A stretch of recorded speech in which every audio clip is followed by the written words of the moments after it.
ആണ്ട കൂട്ടുകാരെ, ഈ കിടക്കുന്നത് പഞ്ചാരയോ അരിയോ ഒന്നുമല്ല, നല്ല ചൈനീ കൈനി. അതേ ഈ ചേട്ടൻ കൊണ്ടുവന്ന് കൊടുത്തതാണ് കേട്ടോ. അല്ല, അവൻ്റെ കയ്യിൽ നിന്ന് എടുത്തതാണ് പോലീസ്. ഇവൻ്റെ പേരാണ് ജോർജ്. കൊല്ലം ഇരവിപുരം സ്വദേശിയായ ജോർജ്. ജോർജ് പഴയ ആ ദീപുവിൻ്റെ കേസ് അറിയാമോ നിങ്ങൾക്ക്? ആ താടിയൊക്കെ വളർത്തി ഒരു ബില്ലാതിനെ കണക്കിരിക്കുന്ന ദീപു. ആ ദീപുവിൻ്റെ കടയിൽ നിന്ന് കഴിഞ്ഞ ദിവസം ഒരു 50 ചാക്ക് പാൻ മസാല പിടിച്ചായിരുന്നേ. അപ്പോൾ അതിൻ്റെ ബാക്കി ഒരു 11 ചാക്കോളം വേണ്ട ഈ പറയുന്ന ജോർജിൻ്റെ വീടിൻ്റെ അടുക്കളയുടെ മുകളിൽ ഇങ്ങനെ വെച്ചിരിക്കുകയായിരുന്നു.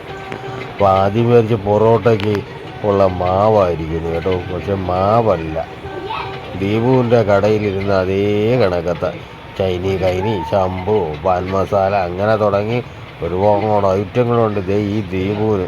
ആ ദീപു സൂക്ഷിക്കാൻ ഏൽപ്പിച്ചതാണ് ഈ പറയുന്ന ജോർജിൻ്റെ കയ്യിൽ. ജോർജും ദീപും എല്ലാം കൂടെ ചേർന്ന് ഇവിടുത്തെ യുവതലമുറയും ഇവിടുത്തെ ആൾക്കാരെ അങ്ങ് ക്യാൻസർ പോലെയുള്ള മാരകമായ അസുഖം പിടിപെടുത്താമെന്ന് വിചാരിച്ച് കാണും. കാരണം എല്ലാവർക്കും ഇത് കൊടുക്കുമ്പോഴേ ഇമ്മറിഞ്ഞ അസുഖങ്ങളൊക്കെ ഉണ്ടാകുമ്പോൾ അങ്ങനെ ഒരുപാട് പേർക്ക് ഈ അസുഖങ്ങളുടെ പിടിയിലാവുമല്ലോ. അങ്ങനെ എങ്ങനെയും പൈസ ഉണ്ടാക്കാമെന്നാണ് ഈ ദീപുവിൻ്റെയും ഈ പറയുന്ന ജോർജിൻ്റെയൊക്കെ വിചാരം. ഏതായാലും ജോർജിനെ പോലീസ് പിടിച്ചിട്ടുണ്ട്. പക്ഷേ ദീപു ഇതുവരെയും പിടിയിലായിട്ടില്ല. ദീപുവിനെ ഇപ്പോഴും സംരക്ഷിക്കുന്നതാരാണ്? ഇവിടുത്തെ ഭരണകൂടം.